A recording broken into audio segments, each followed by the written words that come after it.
Welcome to another episode of Get Wisdom. I'm Brian Kelly, along with Get Wisdom founder and director, Carl Mollison. This week, we're going to look at Creator's discourse on the anatomy of faith. I bet you didn't know that faith has an anatomy, it has a structure to it, Carl. Well, I guess we do now.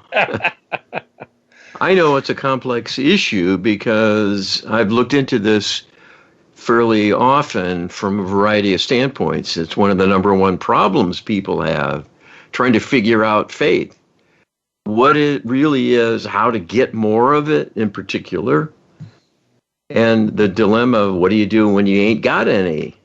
Yeah. This is a common human dilemma, a common problem for all of us and for the world as a whole. And it goes deep. It goes right to the heart of reality and the meaning of existence. So there are many aspects, and it's an important thing to understand because we do need more of it right now in this world. Yes, we do. And I think it's a good thing to understand, to put in context with our outlook on the world, who we are, how it actually works. If you kind of understand what it is and how it works better than you do now, your prayers are going to be more effective and you're going to have more confidence. It really is a key critical component. Yeah, and there's actually a science to it. We're not going to really delve into the quantum physics of it and so on, but science only goes so far. It's more of a superficial way of probing things and an attempt to understand things while kind of ignoring the bigger truth, the elephant in the room. But we're not here to pick on anyone. We're here to help broaden perspectives, and that's the only reason I mention that. We need a broader perspective because there is always a deeper meaning to things and a deeper level that we never understand very, very deeply at all. And so we need to get better at it. Absolutely. You asked Creator, can Creator explain the difference, if any, between faith and belief? All right, and this is Creator's words and channeling the answer. Basically, faith is a way station on the way to belief. In a true sense, faith is the process of gaining belief and establishing it as a working principle that becomes a foundational part of the inner makeup and is a robust and concrete expression of one's view of things as the current reality, so to speak. As such, it is the firmest foundation one can have to truly believe in something. If you think about your perspectives across the board, many will have this characteristic of being beliefs. Faith comes into play when belief is not quite attainable, but one wants to believe and thus must have faith that the provisional belief is worthy and a correct one to hold and serves the self in some way. Otherwise, it is mere conjecture for the moment, a hypothetical possibility, but not one with any real conviction behind it. Faith is an expression of conviction that belief is justified, but is not a firm and total belief that it is so. In that sense, belief is the ultimate goal in wanting to approach enlightenment, a true high-level understanding of reality with respect to something. I think this was an important question. A lot of people may not be able to make a distinction between faith and belief. And frankly, I had some curiosity about a distinction myself. So this is a very enlightening answer, Carl. Well, and people don't think enough about this because when you're lacking in faith, or when all you have is faith and not truly belief, that implies there's some work needing to be done. So we'll be talking about that as we go along too. Absolutely. You asked Creator, there is reality, and then there's one's worldview or personal understanding of reality. Would another definition of enlightenment be a state of being where one's worldview is in sync with actual reality? And before that state is reached, is one's worldview a faith construct at best? All right, and Creator says, we would agree with this analysis. Enlightenment is a return to the divine alignment. The quandary of humanity and your dilemma is that you are separate and disconnected from us. being down in the physical environment where you cannot see the divine realm, you cannot see us in the outline of our energies and the doing we contribute in the background in many, many ways to keep everything held together, and are taking a keen interest, even in your own life personally, in being omnipresent as you go about your day and from year to year for the entire duration of your incarnation. So the ultimate goal of the human enterprise is a return to divine alignment for not only humanity, but the interlopers who are holding you down and holding you back, and are why you have become disconnected and so troubled as a consequence, and so lost many times, and having need for so much faith and faith building of belief to find your way back again.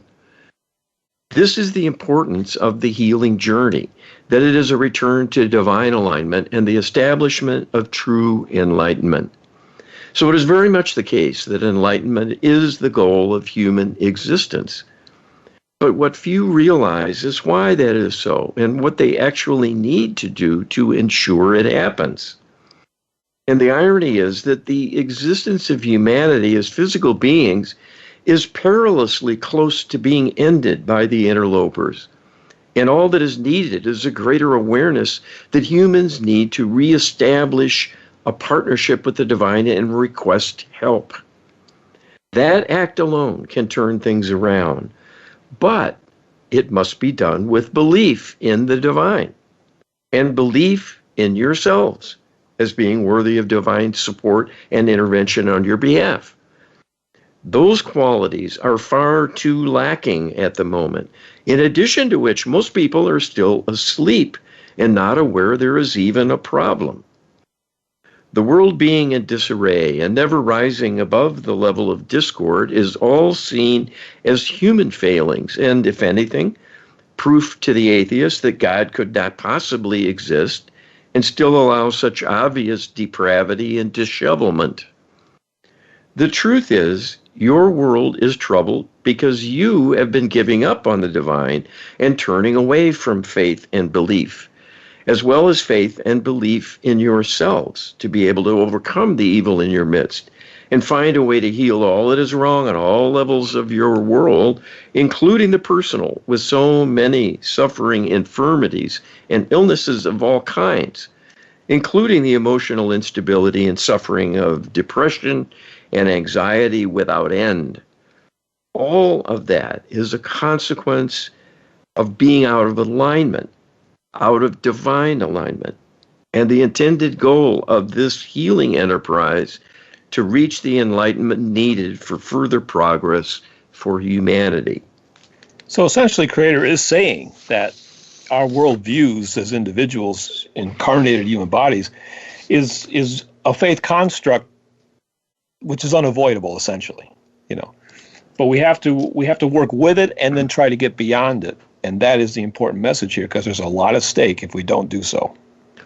Well, and it's the dilemma of our existence that this is such a struggle. We're born in the dark with no awareness of who we really are, where we've come from, what our past history might be, and what we're up against. We're blind to the invisible, and that's where the darkness wreaks its havoc. Inside of us, inside our own minds, and behind the scenes. And we're in the dark about it all. And we're in the dark about the existence of the Almighty, except what religious institutions have created as a sort of legacy in these ancient scriptures and so on. So we're coming from behind. Yeah. And it really creates a disadvantage. We've got one hand tied behind our back, and there's a lot on our shoulders. Absolutely. And because we are compromised and having to use faith as a means to, crawl our way back up towards Creator, we acknowledge up front that it's not the best of all situations. The atheists probably have a little bit of a valid argument in that sense. None of us want faith. We want to know. We want to know and believe with full certainty. But we can't have that, so we have to make do, and that's where the problem lies. Well, and the blind spot is the wrong question to ask is whether God exists. Right. The question to ask is whether evil exists, and what to do about evil. Yeah. And the answer is God is the solution for evil. And evil is real. It's not just humans and human foibles and our own weaknesses. There's a darker layer of outside influence. Absolutely. You ask Creator, we cannot recall Creator saying, I don't know, when it comes to explaining any aspect of reality. The only time we have heard it is in regard to the free will choices that might be made by being granted being granted free will, where the potential crystallizing of consequences resulting from those choices seems to be knowable, but is always uncertain until it actually happens. It seems everything else is known. Is this truly the only thing Creator has no genuine knowledge of? Because we do know that, Creator can see probabilities, but we apparently can't see the crystallization of a probability into actual reality. So that's the essence of the question here. Yes, well, and Creator's told us that the future is unknowable because it only comes about when it happens. There's a potential. There's a future extension underway, but that can change. Yeah. So we can change the future, and that's why it's not totally predictable. All right, this is what Creator says. There are many things we do not know, but your characterization of the unknown, represented by the uncertainty of what people might do or other beings, is not a small thing. In fact, that gap between what is possible and what actually happens is the entirety of the future of existence for everyone and everything for all of time. That is a large unknown, even for Creator. It is true that we only see the current potential for things to happen. That potential included at one point the creation of the current universe and everything within it and all the differing experiences and roles and possibilities for the many life forms contemplated being brought into existence. Now that we are billions of years further along following that creation event, things are beginning to coalesce and crystallize on a more defined array of possibilities. We still do not know which will prevail and which will essentially dissolve from being unchosen. That is up to the creations themselves, you among them. So the unknown, in actuality, given an infinite existence, will always be larger than the known. There is more lying ahead than has taken place behind your current point along the way.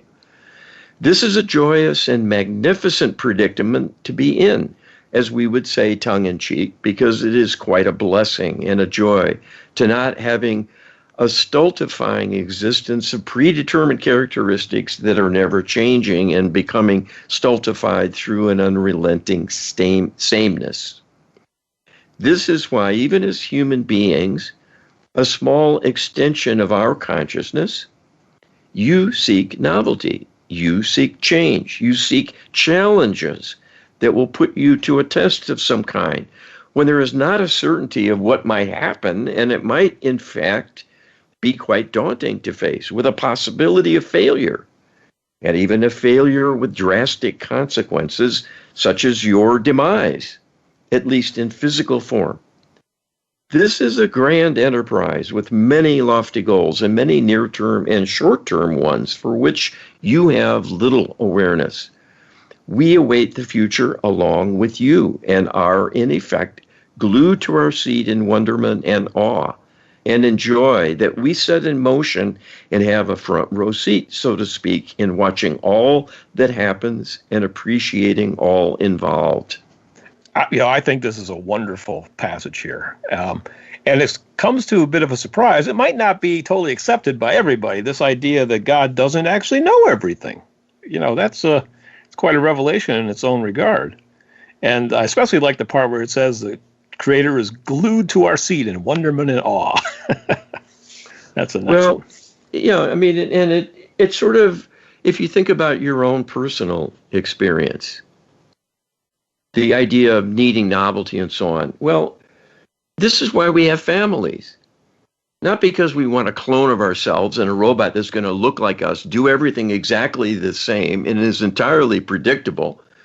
Where's the fun in that? Where's the excitement? Where's the novelty?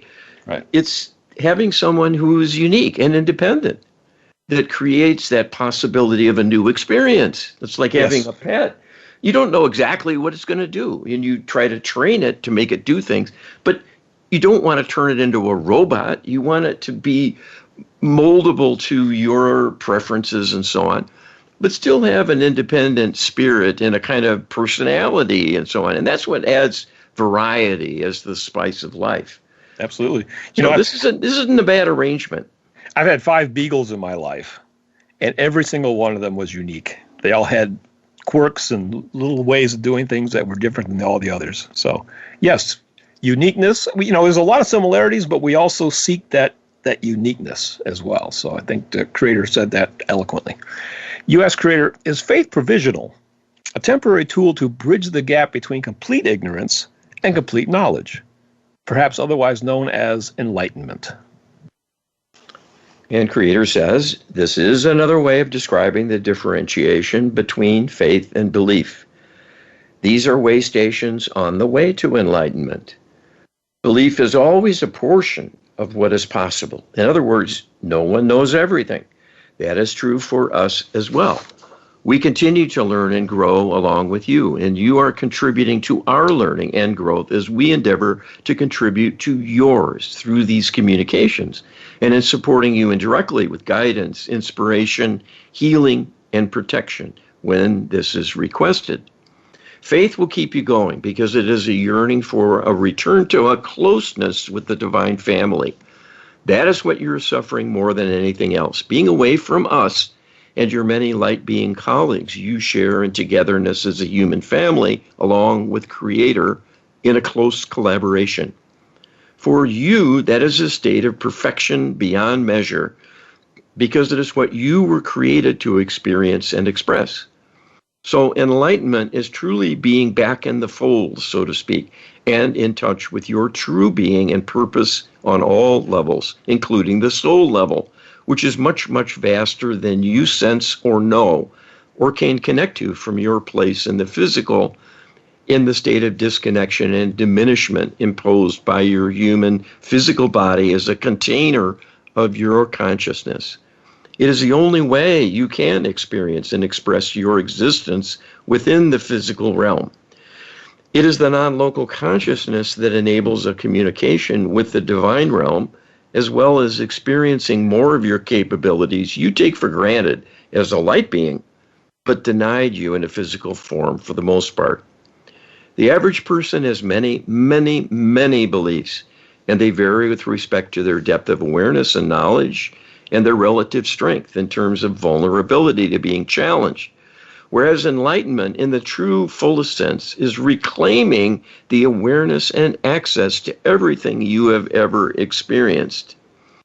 You can only believe in what you know. You cannot believe in something you've never thought of or experienced or have had introduced to you as just a concept to ponder.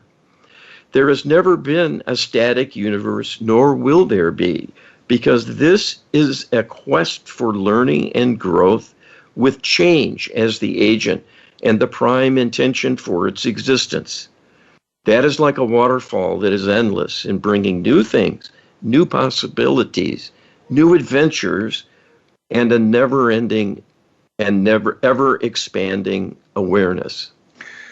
Well, enlightenment, I think, is probably have to distinguish between being in the light and being incarnated on earth. And especially in the Eastern religions, enlightenment was probably seen as something of having the light being mode in the physical existence. We see that of Christ as well.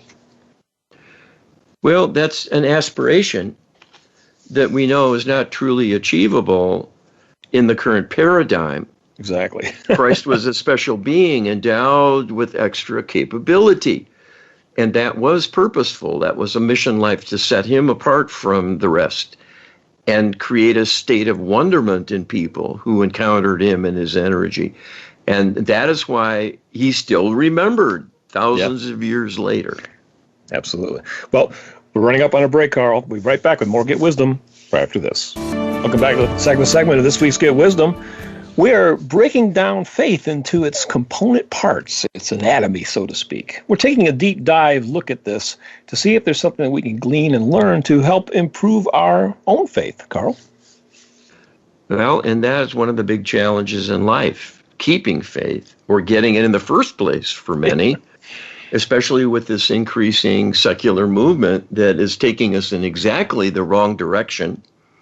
And we've been warned, and now you guys are warned out there in listener land that is a one-way trip to depravity, frankly. I mean, this is not an exaggeration. It's not a self-serving pronouncement. You got to be one of us or you're doomed. That's not the point of this. Right. The point is to provide a window into what the divine can teach us. Absolutely. And I think we need to listen carefully and take it seriously. I agree completely. You ask, Creator, do light beings still have, or have to have, faith, quote unquote, in anything? Was the fall of the fallen angels a crisis of faith on their part in any way? Were they once enlightened and lost it? All right, and Creator tells us, this is an interesting point to ponder, the fate of the fallen angelics, how it came about that they turned away from the light and fell from grace, so to speak. That is a good description because it was not divine condemnation, judgment, and punishment that resulted in their becoming disconnected from the divine. It was a process they chose and initiated and then lost control of and were unable to find their way back again. Nor could they reach for help, which would have been granted. And so the analogy of falling as though another force was at work, plummeting them to the depths, out of control, is a beautiful and apt description of their dilemma.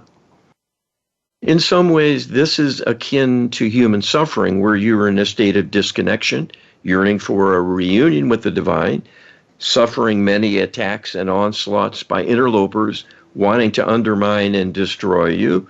But being in such a state of ignorance and unawareness, you do not appreciate the wolf at your door because you cannot see it with your eyes and hear it with your ears.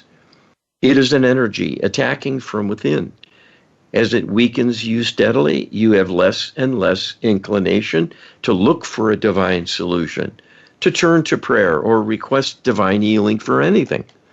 Even to the trained and educated human exposed to religious teachings, but who has turned away and adopted a secular view of things, that seems at best a false hope or a dim one, and most probably giving in to the superstition or a human folly that has fallen by the wayside and been rejected by a growing number of fellow humans as having outlived its usefulness, and has become more a threat in some ways than a blessing, because it gives people yet another reason to kill one another if their religious leanings differ. This state of affairs is the biggest of tragedies because it is a surrender to ignorance and a denial of the miracles around you. The very existence of creation and all of its manifestations, especially the human being and the very miracle of incarnation, coming and going in spirit form to and from a physical body with the content of information to create something like you out of generic energy is a miracle indeed. To look for prosaic explanations and settle for a simplistic view of reality is not only illogical, it is a denial of reality when trivializing the miracle of existence of everything you see around you. So you yourselves in your human experience, in having a shaky faith in us many times, or an absence, as the case might be, are following the template of the spirit meddlers who sought a more exalted existence and in the process separated themselves from divine influence, thinking if they were more in charge, they could make more good things happen for themselves. So it was a selfish notion through ego that started that process of falling from grace, meaning a growing disconnection from the divine, from whom all grace is bestowed to make the miracles happen, and sometimes to save you from yourselves. Our paradigm established for you of free agents and free will is a demanding one because it means you are on your own. It is at once a test of you and a challenge to create many potential dilemmas, and in the process, take risks. If you fail the test, the consequences might be dire. So we would point to the plight of the fallen angelics as a cautionary tale in what can happen if you surrender power and control to chance and put your faith in others who are disconnected as well, thinking they know better or they can save you if there is a problem of some kind. When you leave the divine out, you are cutting your lifeline, and the consequences will eventually be disastrous from making that choice. You know, a thought comes to my mind. It's like, oh, gee, now you tell us, now that we're down here and disconnected, you're telling us that, there's dire consequences to the Free Will Project. Well, yes, there is dire consequences to the Free Will Project. We took on this role to try to solve the problem of evil because that is what is preventing free will from being granted to other beings throughout the universe. And until the problem of evil is solved, the rest of the universe is not going to be able to evolve beyond a certain point. And so we are volunteers. We took on this treacherous duty to try to solve this problem. Yeah, we knew before we came down what we were facing. Yes. And what we were risking and getting some bad karma out of the deal and being more wounded than ever and having more problems for ourselves personally we'd have to deal with in the future. Like a veteran, a wounded veteran. But perhaps we risk even more than that, because in a worst case scenario, we risk our very destruction. Well, but that is always a possibility. Exactly. But we chose this task because we want to help expand the universe to greater possibilities. So this is not a trivial undertaking. And yes, we're waking up to that, but that's just the nature of the game. This is the dilemma we have to try to resolve. And faith is a key component of that. Yeah, and it's important that everyone know this. Yes. So you can make a choice. Are you going to do your part, or are you going to sit it out and trust to luck? Good luck.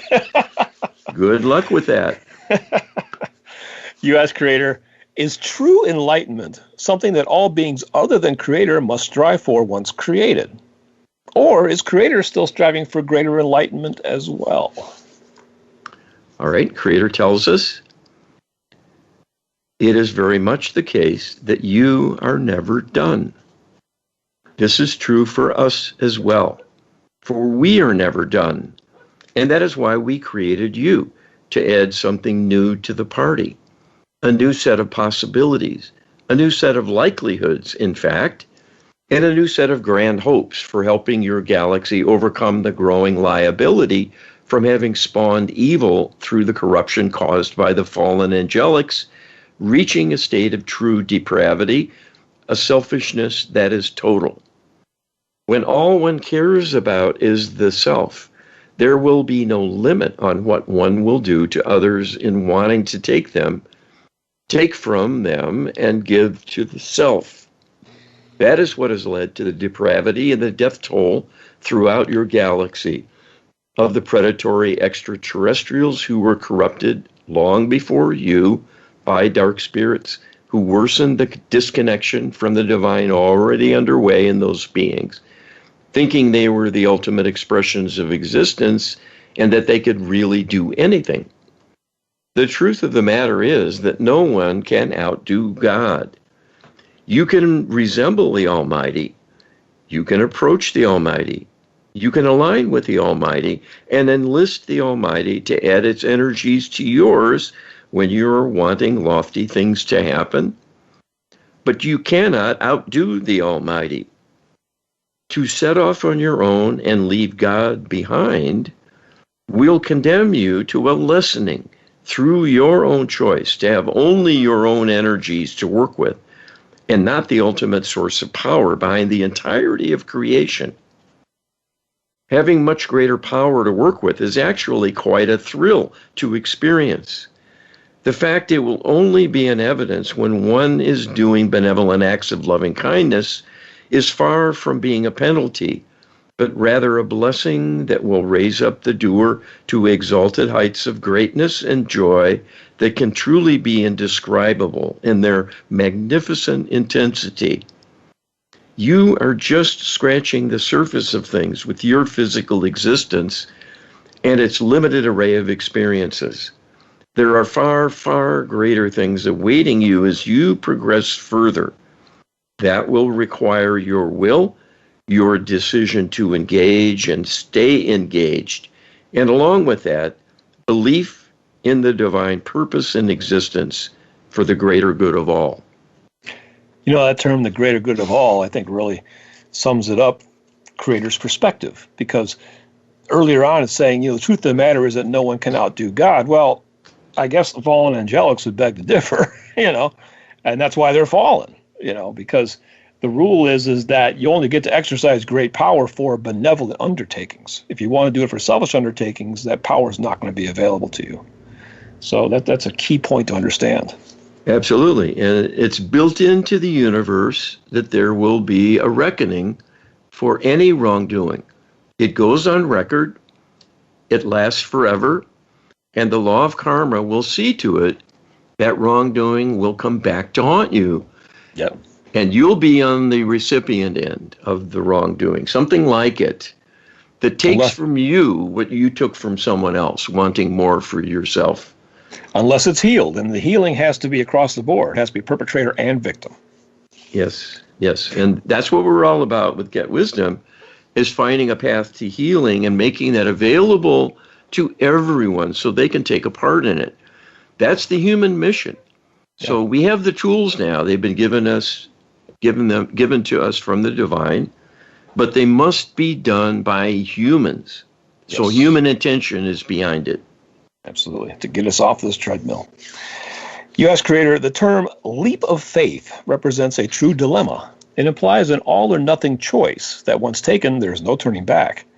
Taking a true leap of faith appears to be a profound act of courage. And we have heard Creator say courage is a divine attribute. Can Creator comment? These are Creator's words in answer. It is very true that many times belief in the divine and taking a leap of faith to get there can be a death-defying act when one is involved with the interlopers in particular, but also the human minions who are corrupted to carry out the dark aims of the extraterrestrial alliance, wanting to worsen everything about human life and culture. Given such a dark backdrop as exists in your world currently, wanting miracles of help and healing is quite a leap of faith indeed, when one is suffering and in dark circumstances that seem to offer little hope of gaining relief or rescue. That is what faith is for, being the glue that holds things together and bridging between you and the divine. After all, with faith being a requisite for action by the divine realm in partnership, it is an essential ingredient in the energy equation of all that happens. When it is absent, the divine must stand aside, because then your desire is taking place in isolation and not involving us as a participant. And that means by the rules of engagement we must follow, there is nothing we can do. We cannot jump in and save the day. It can take a leap of faith to return once again to a divine partnership. And that is often when courage is needed, because the gap will, in some cases, be quite huge and quite uncertain. The fact you have the greatest power of the universe on tap may require a leap of faith to embrace. But that leap of faith will be rewarded, because there is infinite strength available to you, at least potentially. How much you can attain through sharing it with us is a function of the size of your belief. So this is a lesson in the value of cultivating your belief quotient as self-empowerment on the way to your enlightenment. Well, there certainly is a dilemma here. Obviously taking a leap of faith means taking a risk, not having things, get guaranteed for you, not having an insurance policy and a safety net underneath you, you know. But that's what we're here to do, is to take these leaps, to take these risks. I mean, that's the whole point of being a physical human being to begin with, I think, Carl. Yes.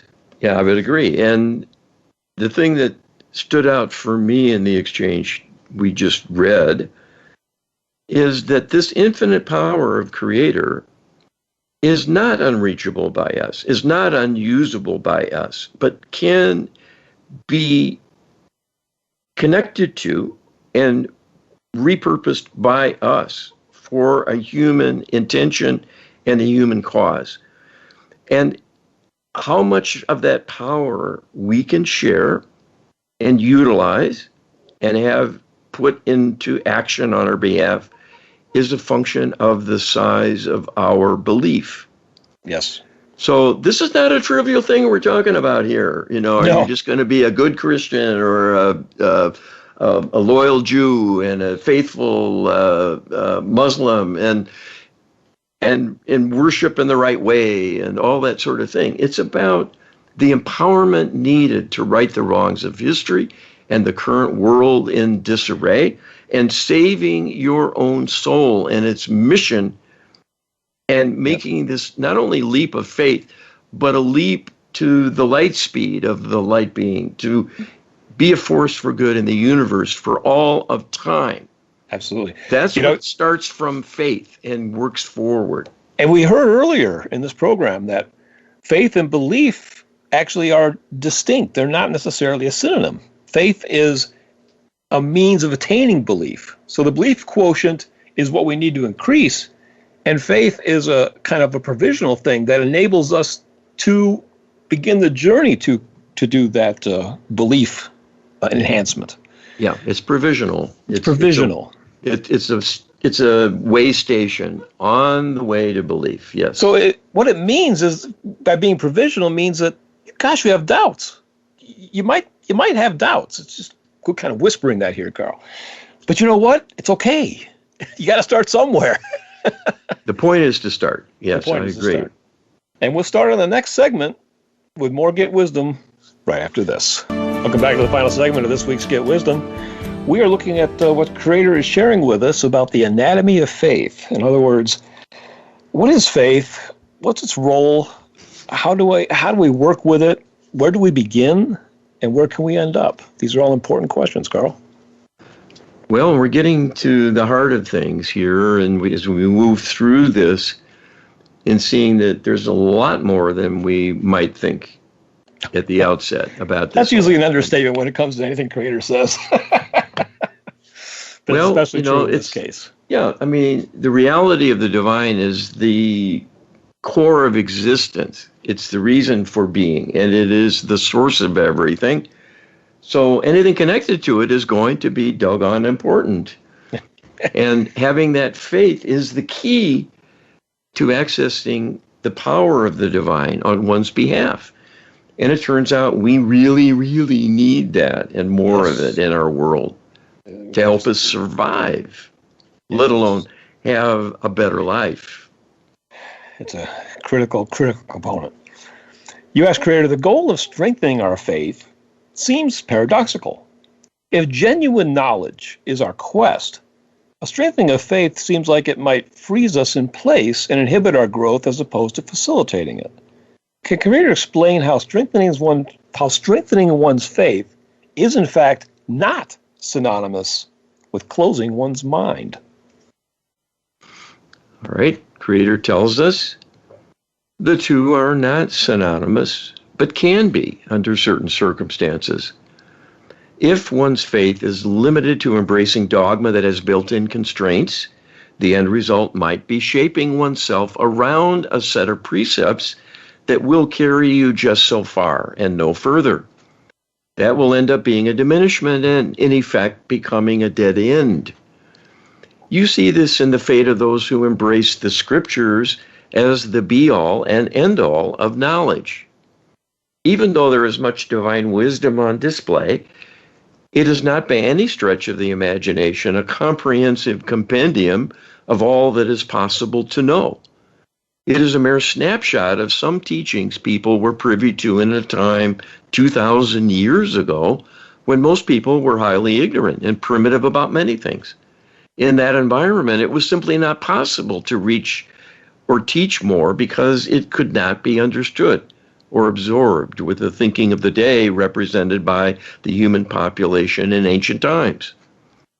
To devote oneself avidly to memorizing many biblical passages or lessons from the Quran, to be recited verbatim as a kind of litany and proof of one's devotion, is an exercise in limitation by definition.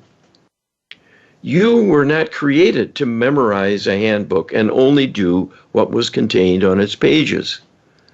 You were created to add to the possibilities of existence, to grow beyond the limits of your forebears, to widen your reach and extend the capability of humanity, to grow and prosper and bring new ways of thinking and acting into existence as creators and creations of your own. None of that can happen if you are stuck between the pages of the Bible and cannot leave the page. In many ways, the scriptures are a set of rules, but they are not meant to be a cage. There are many ways to view truth, fairness, ethics, and justice because circumstances evolve. Things can become more complex, multifaceted, requiring many nuances, special circumstances, and special treatment at times to maintain a fair balance under extraordinary circumstances of all kinds. This requires ingenuity and creativity, which is in your toolkit, especially when aided through maintaining a divine partnership, which will guarantee receiving inspiration and guidance of the highest order. When you are in a divine partnership, there is nowhere you will go where we are not also present. So in that sense, you are enjoying our limitless capacity for expansion, because as you yearn for more to happen and to experience, we can expand things to allow that to happen and help you bring it into reality. Whether it is your impulse or ours, all will benefit, and that is, after all, the point of having a partnership, that it will be a magnificent sharing, and the achievement is something with a grand total far greater than could be done singly by either party. We can create many things you cannot, but there are many things we create you might have no use for. This is why a partnership will serve you, because your input and desires are integral to what will come about through that partnership. We will not have a desire to implement things you will reject or ignore. Within the partnership, what is produced will all be things that serve you, first and foremost, because that, to our way of thinking, is the purpose of that partnership with you personally. Anything you create or wish to have happen that we might bring into existence on your behalf benefits us by the doing. It helps us to be more than we were before, to enlarge our scope. Everything we might do for you on your behalf is by definition an act of loving kindness. And that is what raises up all the acts of loving kindness bestowed on others, as well as the self at times, when that is appropriate. After all, as a divine human, an extension of our consciousness, why should it not be the case that you can call forth miracles? You know, when you're reading this, the thought occurred to me, Carl, that I think faith is more like a lubricant and not a cement, you know? And the danger of thinking of faith as a cement is you end up basically being in a cage, just as creators pointed out. Well, I would think of it more as a fuel. Yeah, That it is an empowerment. It's that too. It can make things go. It can make things grow. So Yes. it's very worth pursuing and very worth cultivating. Kind of like growing a garden. You know, make your soil tendered carefully and lovingly and lavishly with anything that might help. A little fertilizer now and then, and plenty of water and sunshine and love. Love Yeah, is the real purpose of existence. So the more you put love in, the better things will go, the more you'll thrive, and the more good will come of it. well, I think the point is the flexibility of faith, and what that you need to have flexibility with it. You have to have a willingness to expand and to go beyond the boundaries in order to bring in that level of power. Well, and again, Creator is talking big here. Yeah, exactly. Talking about us calling forth miracles. That's not a small thing. So No, this is our future and our destiny if we move towards it. absolutely.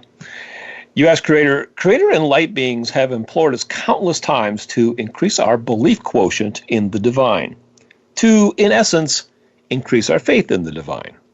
Can Creator share how prayer work and the Lightworker healing protocol can assist us in growing our faith in the divine successfully?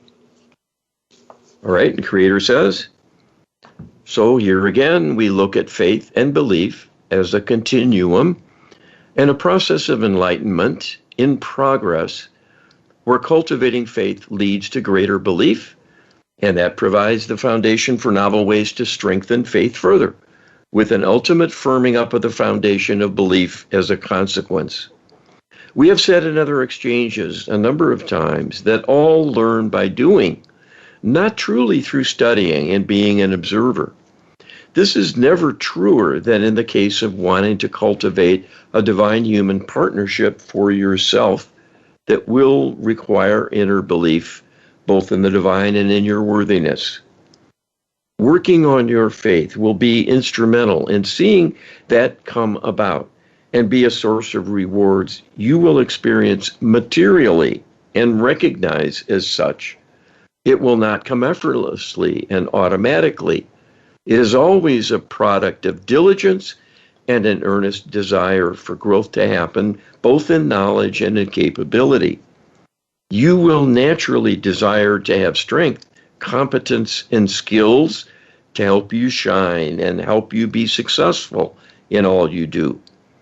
The more you know and the wiser you become in implementing that knowledge through careful choices that serve you in the highest and best way, will create a path to success much more quickly and surely than if you cannot connect to the divinity within you, especially in having a partnership with us to help guide and inspire you along the way.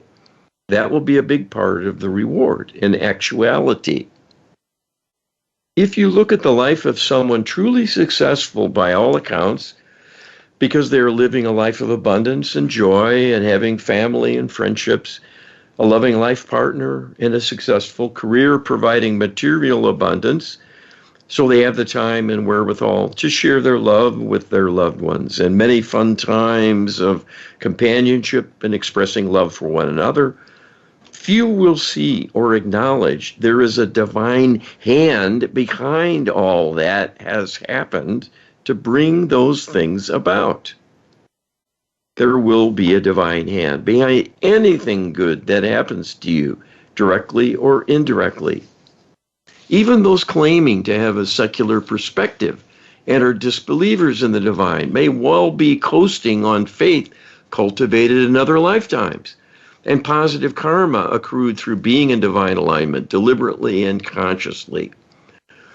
Many have come into their current life from the light, intending to be light workers, contributing to enlightenment of humanity, and the interlopers limiting you, but have lost their way. We are giving you the tools to work with in the highest form ever, both teaching how to empower prayer to make it truly effective, powerful, and long-lasting in its actions and benefits, and especially through the scholarship and diligence of your channel in incorporating that hard-won knowledge into a comprehensive lightworker healing protocol that is now capable of dealing with any source of negativity that comes your way. Not all can be overcome quickly, But that is only a limitation of the divine in staying within the rules, not a limitation of this protocol and its capability. So it is the ultimate in healing tools because it will launch requests for everything needed to be launched and kept going, and with many clever uses of leveraging to augment the reach and power of the healing requests, to amplify and extend them in glorious ways that have never been thought of heretofore, and will in fact allow the long-awaited turning point of humanity for the better to come about. If enough people embrace these tools and make an effort through their own energies to engage with us and use these simple tools in the privacy of their own minds to request the saving and healing of humanity and all who oppress them, that will bring about your deliverance and will be the greatest of human achievements in the bargain. We await your decision to join with us in this endeavor. We cannot do it without you. You know, and hearing this, a thought occurred to me, because people could say, well, you know, Lightworker Healing Protocol, what's that? And why didn't Creator give it to us 1,000 years ago, 5,000 years ago? Because Creator didn't give it to us. You pieced that together yourself by probing Creator, asking questions of Creator. None of that came on Creator's initiative. So Creator is looking for us to take a leap of faith and join Creator in partnership. You did that, Carl. The Lightworker Healing Protocol is the result. Yes, and Creator isn't kidding in saying this is up to us. This is our problem, our mission to succeed or fail in, and we have to make it happen. We're being helped. Yes. But we have to ask for that. And it's incremental, and it's a little bit at a time until we grow a little bit more in our awareness and understanding, and our knowledge grows, and then we can be given a little bit more. Yeah, and we are getting help, but we have to ask for it. You had to ask for everything along the way to make. So the tools are in hand, but people now have to ask, what are the tools? Can you give it to me so I can work with it and I can benefit from it? This is a do-it-yourself world. So we're offering it to the world, courtesy of all the hard-won knowledge from Creator. But then people have to bite. They have to say, this sounds like a good idea. It's worth a try. Well, take the initiative and download our ebook on the Lightworker Healing Protocol. You can get it at getwisdom.com/LHP, getwisdom.com/LHP. Get our prayer book, The Empowerment of Prayer. You can get that at getwisdom.com/prayer. But the one thing we can't get anymore right now, Carl, is more time for the show. So we're going to have to say goodbye. Thanks, everybody. All right. Be well.